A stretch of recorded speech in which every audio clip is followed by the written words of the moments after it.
Reading a letter from Josh that Josh sent to the Prime Minister. The gist of the letter is he's asking for a federal compensation act and a set of rules that these people have to abide by. Now, currently under the Compensation Act, you can't even apply the Human Rights Code to it because of the administrative tribunal. It doesn't apply. So in other words, you don't have any human rights when you're an injured worker. You don't have any charter of rights because they won't apply it. You have the rights that they give you, which are nil. Because a despot by the name of Alan Winter, and Josh actually has the summation, the 600-page summation that this man put to the government to change the WCB Act. And he says it's just incredible. And I believe it. Everything's in favor of the employer, of course. Changes everything, changes pensions, changes everything.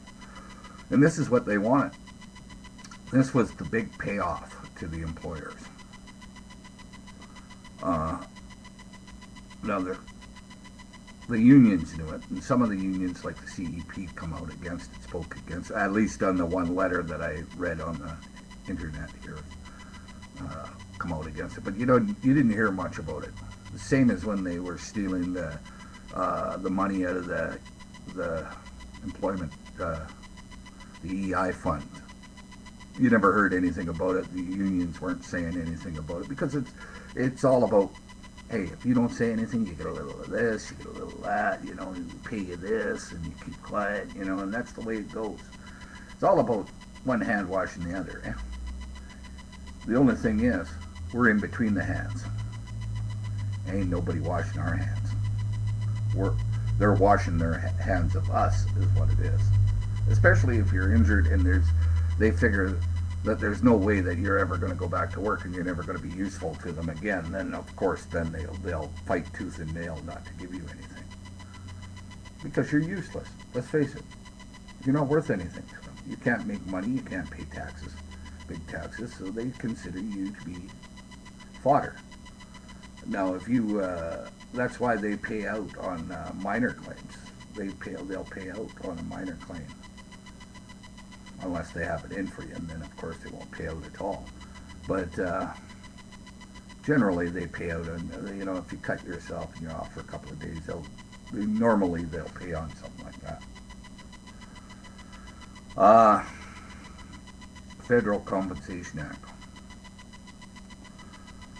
Well, that would be a good idea, providing there was a set of rules and these people had to abide by it. And if they didn't abide by it, then they could be hauled into court and sued over it.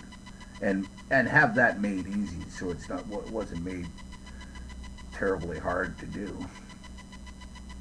And you had the availability of free legal aid, which you don't at this time. They won't fight compensation. I know I talked to enough of them.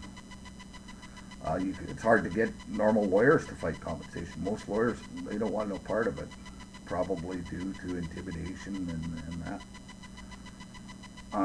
There are a few good ones.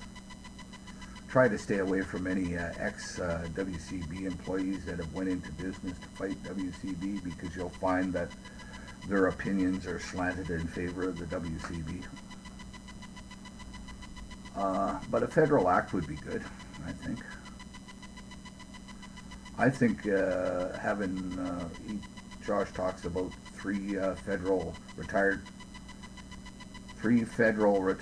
Supreme Court judges sit on the appeals tribunal.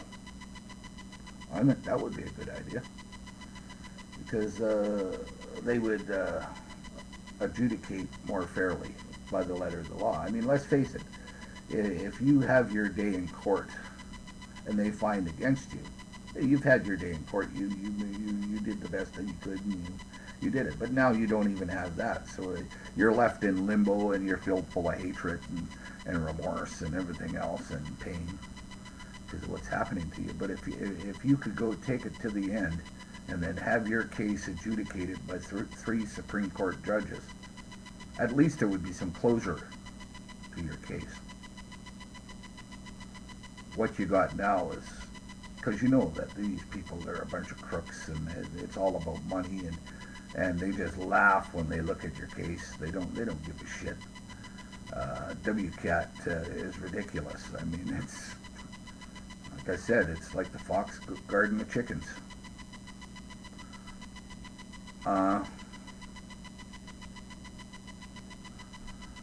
Having an injured worker sitting on the board is also another good idea. We should have injured workers involved in WCB. I think that would be a good idea, because they know where the injured worker's coming from.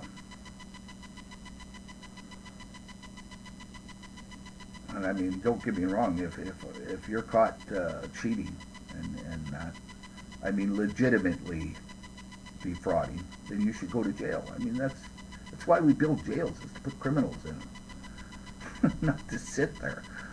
I mean, there's too much of that nowadays. People getting away with too much, but not with the WCB. Nobody gets away with anything with them. Even the innocent people don't get away with anything with them.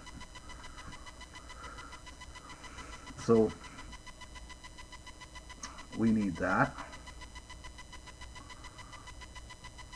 This bullshit of giving people money and then clawing it back, like what they did to Christine and Lauren, is just ridiculous. But they do it, and they get away with it because it's all part of that torture. They torture people, and they say, "Oh, we got nothing to do with the suicides." Like, they got lots to do with the suicides. They drive people to it. I'm quite sure that guy that drove into that guy out there in Chilliwack, they said he was in receipt of WCB for 8 years. I can imagine what they were putting that man through. I just, of course the news would never report it, as biased as they are, because, hey, you don't want to put anything like that on the news, that WCB has driven somebody to suicide. But I'll lay you dollars that they did. I'd like to talk to their that man's family, if we could find out who they are and get a number on them and actually talk to them and see what that man went through and get his story up on YouTube. Put it up on YouTube. Because I don't think he meant to kill that guy. I think he was just out of his mind. He just had enough, and his mind couldn't take it. Everybody gets that way sometimes. I mean, but you gotta keep fighting. You can't quit, and you can't. To me, the suicide is the ultimate quit for me, and to allow them to kill you. Huh. The only way they're going to kill me is if they put a bullet through my head. It's the only way they're going to kill me, because I'm not going to off myself for them or anybody else. I'll live long and hard, and I'll make sure I make their lives miserable one way or another. And someday, I'll see justice done. Anybody who knows me knows I'm that way. One day, we all have our day. My daddy always said, every dog has its day. And this dog will have his day. So will John, so will Christine and Lauren. These people have damaged so many good people that it's pathetic. I mean, it would be different if they were dealing with people that deserve to be treated that way, but they don't. And they aren't. They're mistreating decent working folk. And that's what we are. We help to build this country. I can go downtown Vancouver and I could continually point at buildings I've worked in. Buildings I've helped to build. And it's just pathetic what they've done to me and everybody else. But they don't have a conscience. Stephen Harper won't even debate Elizabeth May, the head of the Green Party. He's denying democracy again. That's what they do. They deny democracy. They're not about democracy. They're about fascism. We do what we want to do because we're the big boys on the block. Get the hell out of our way or we'll squash you. That's what it is. And it's all